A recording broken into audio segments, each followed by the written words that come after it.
नमस्कार बच्चों, आज के हिंदी पाठशाला में आप सबका स्वागत है। आज हम लोग संचयन पुस्तक भाग 2 के पाठ 3 टोपी शुक्ला के प्रश्नोत्तर की चर्चा करेंगे। तो आइए हम सीधा प्रश्न पे चलते हैं। पहला प्रश्न है, इफ़न टोपी शुक्ला की कहानी का महत्वपूर्ण हिस्सा किस तरह से है? इसका उत्तर हम इस तरह से लिख सकते हैं। इफ़न टोपी का पहला दोस्त था। दोनों एक दूसरे के बिना अधूरे थे। दोनों एक दूसरे से कोई बात नहीं छुपाते थे। टोपी का इफ़न की दादी से भी बहुत गहरा नाता था, क्योंकि जो प्यार और अपनापन टोपी को उसके घर में नहीं मिला, वह इफ़न और इफ़न की दादी से मिला। इसलिए कहा जा सकता है कि इफ़न टोपी शुक्ला की कहानी का महत्वपूर्ण हिस्सा है। दूसरा प्रश्न है कि इफ़न की दादी अपने पीहर क्यों जाना चाहती थी? तो इसका उत्तर हम इस तरह लिख सकते हैं कि इफ़न की दादी किसी इस्लामी आचार्य की बेटी नहीं थी, बल्कि एक जमींदार की बेटी थी। दूध घी खाती हुई बड़ी हुई थी, परंतु लखनऊ आकर वह उस दही के लिए तरस गई थी। जब भी वह अपने मायके जाती तो जितना उसका मन होता जी भर के खा लेती, क्योंकि लखनऊ वापस आते ही उन्हें फिर मौलवीन बन जाना पड़ता। यही कारण था कि इफ़न की दादी अपने पीहर जाना चाहती थी। तीसरा प्रश्न है कि दादी अपने बेटे की शादी में गाने बजाने की इच्छा पूरी क्यों नहीं कर पाई? इसका उत्तर हम इस तरह लिख सकते हैं कि दादी की शादी एक मौलवी परिवार में हुई थी और मौलवियों के घर में शादी ब्याह के अवसर पर कोई गाना बजाना नहीं होता। इसी वजह से दादी अपने बेटे की शादी में गाने बजाने की इच्छा पूरी नहीं कर पाई। चौथा प्रश्न है कि अम्मी शब्द पर टोपी के घर वालों की क्या प्रतिक्रिया हुई? तो इसका उत्तर हम इस तरह लिख सकते हैं कि अम्मी यह शब्द सुनते ही खाने की मेज पर बैठे सभी लोग चौंक गए। उनके हाथ खाना खाते खाते रुक गए। वे सभी लोग टोपी के चेहरे की ओर देखने लगे। अम्मी शब्द उर्दू का था और टोपी हिंदू था। उसके मुंह से यह शब्द सुनकर ऐसा लग रहा था जैसे रीति रिवाजों की दीवार हिलने लगी हो। टोपी की दादी सुभद्रा देवी तो उसी वक्त खाने की मेज से उठ गई और टोपी की माँ राम दुलारी ने टोपी को बहुत मारा। तो अगला प्रश्न है, प्रश्न संख्या 5 कि 10 अक्टूबर सन 45 का दिन टोपी के जीवन में क्या महत्व रखता है? तो इसका उत्तर हम इस तरह लिख सकते हैं कि 10 अक्टूबर सन 45 का ऐसे तो कोई महत्व नहीं है, परंतु टोपी के जीवन के इतिहास में इस तारीख का बहुत अधिक महत्व है, क्योंकि इस तारीख को इफ़न के पिता बदली पर मुरादाबाद चले गए, यानी बनारस से उनका तबादला मुरादाबाद हो गया। तो इफ़न की दादी के मरने के थोड़े दिनों बाद ही इफ़न के पिता की बदली हुई थी। टोपी दादी के मरने के बाद तो अपने आप को अकेला महसूस कर ही रहा था और अब इफ़न के चले जाने पर वह और भी अकेला हो गया था। इसीलिए टोपी ने 10 अक्टूबर सन 45 को कसम खाई कि अब वह किसी भी ऐसे लड़के से कभी दोस्ती नहीं करेगा जिसके पिता कोई ऐसी नौकरी करते हों जिसमें बदली होती रहती हो। तो प्रश्न संख्या 6 पे देखिए, टोपी ने इफ़न से दादी बदलने की बात क्यों कही? तो इसका उत्तर हम इस तरह लिख सकते हैं कि इफ़न के घर में टोपी का सबसे अधिक मेल मिलाप उसकी दादी से था। दादी की बोली उसे बहुत पसंद थी और टोपी की माँ की बोली भी वही थी। टोपी को इफ़न की दादी का हर एक शब्द शक्कर की तरह मीठा लगता था। पके आम के रस को सुखाकर बनाई गई मोटी परत की तरह यानी मज़ेदार लगता। तो पके आम के रस से सुखाकर उसको बोलते हैं अमावट, एक शब्द आता है। तो जो पके आम होते हैं उसके रस को सुखाकर जो बनाई जाती है, मोटी परत बन जाती है, उसका नाम है अमावट।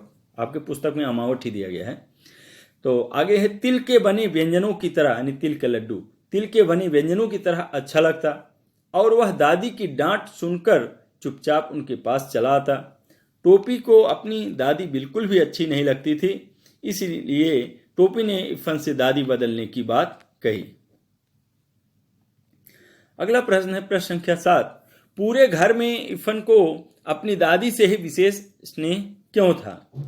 इफ़न को अपनी दादी से बहुत ज़्यादा प्यार था। प्यार तो उसे अपने अब्बू, अम्मी, बड़ी बहन और छोटी बहन नुजहत से भी था, परंतु दादी से वह सबसे ज़्यादा प्यार किया करता था।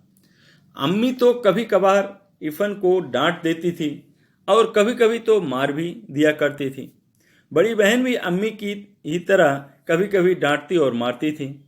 अब्बू भी कभी कभार घर को न्यायालय समझकर अपना फैसला सुनाने लगते थे। नुजहत को जब भी मौका मिलता वह उसकी कापियों पर तस्वीरें बनाने लगती थी। बस एक दादी ही थी जिन्होंने कभी भी किसी बात पर उसका दिल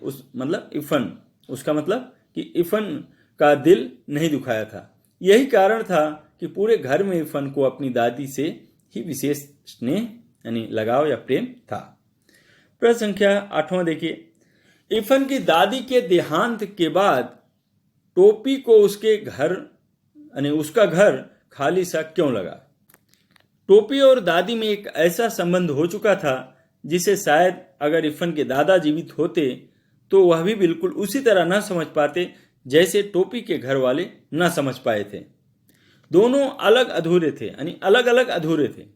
एक ने दूसरे को पूरा कर दिया था। दोनों ही प्यार के प्यासे थे और एक ने दूसरे की इस प्यास को बुझा दिया था। दोनों अपने अपने घरों में अजनबी और भरे घर में अकेले थे, क्योंकि दोनों को ही उनके घर में कोई समझने वाला नहीं था। दोनों ने एक दूसरे के अकेलापन को दूर कर दिया था। दादी जितना प्यार इफ़न से करती थी उतना ही टोपी से भी करती थी। दादी दोनों को ही कहानियां सुनाया करती थी। इफ़न की दादी के देहांत के बाद टोपी को उसका घर मतलब इफ़न का घर खाली सा इसलिए भी लगा क्योंकि टोपी इफ़न के घर में केवल दादी से ही मिलने जाया करता था।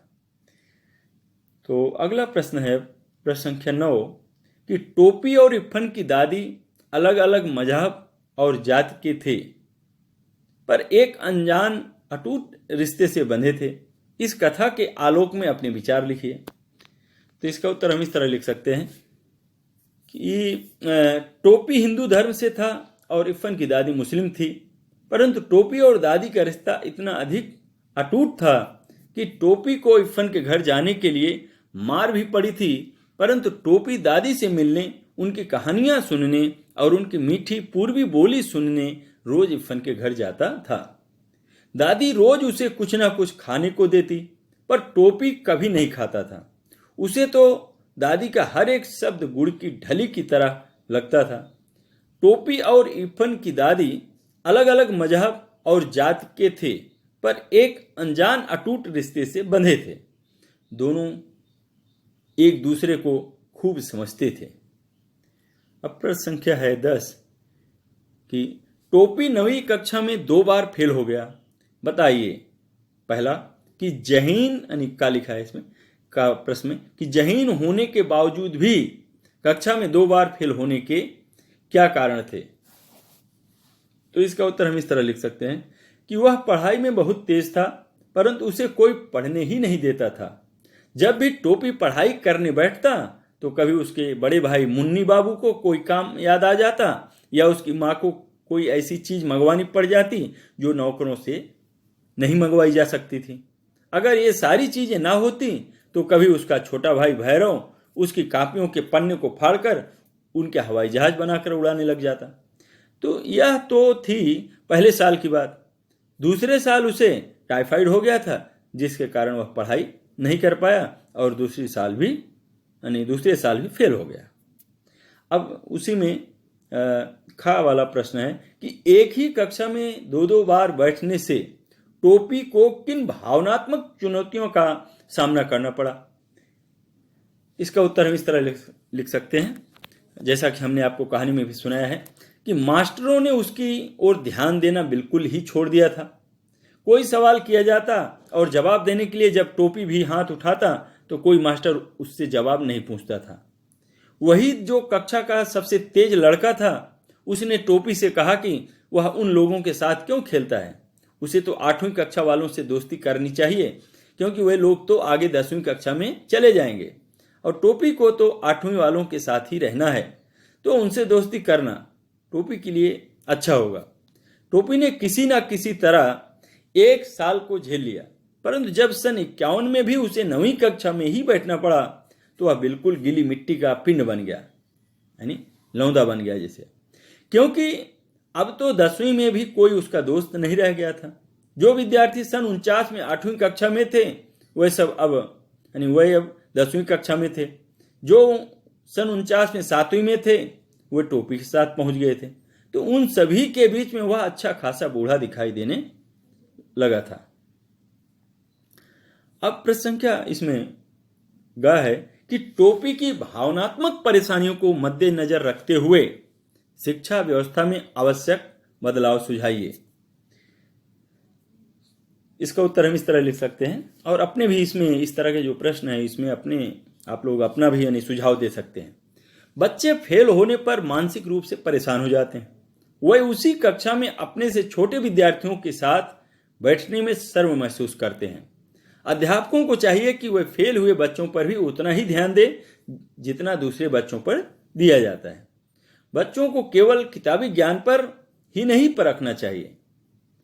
ठीक है, तो इस तरह से ये मैंने बताया, और इसमें भी आप जोड़ सकते हैं, अपने मन से भी इस सवाल का जवाब लिख सकते हैं आप। प्रश्न संख्या 11 है कि इरफान की दादी के मायके का घर कस्टोडियन में क्यों चला गया।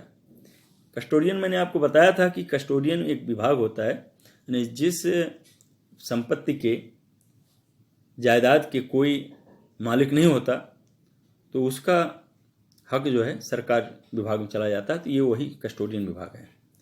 इसमें लिखा है, लिखो, कस्टोडियन अर्थात सरकारी कब्जा।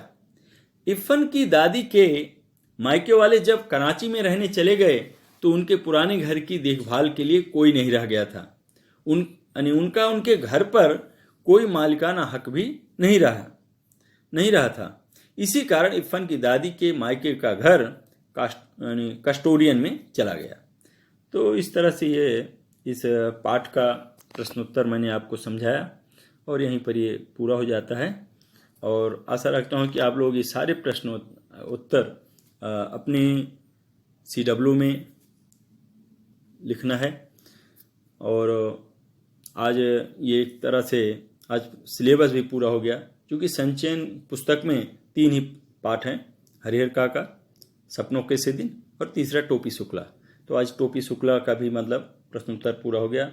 और आपको ये भी मालूम होना चाहिए कि यानी 31 अगस्त की वीडियो मैंने आपको समझाया है कि किस टाइप का, यानी पूरा प्रश्न पत्र का प्रारूप ही समझाया है, तो उसे आप लोग बार बार देखें ताकि आपको दिमाग में आ जाए कि किस तरह के सवाल पूछे जाएंगे, किस तरह के प्रश्न आएंगे।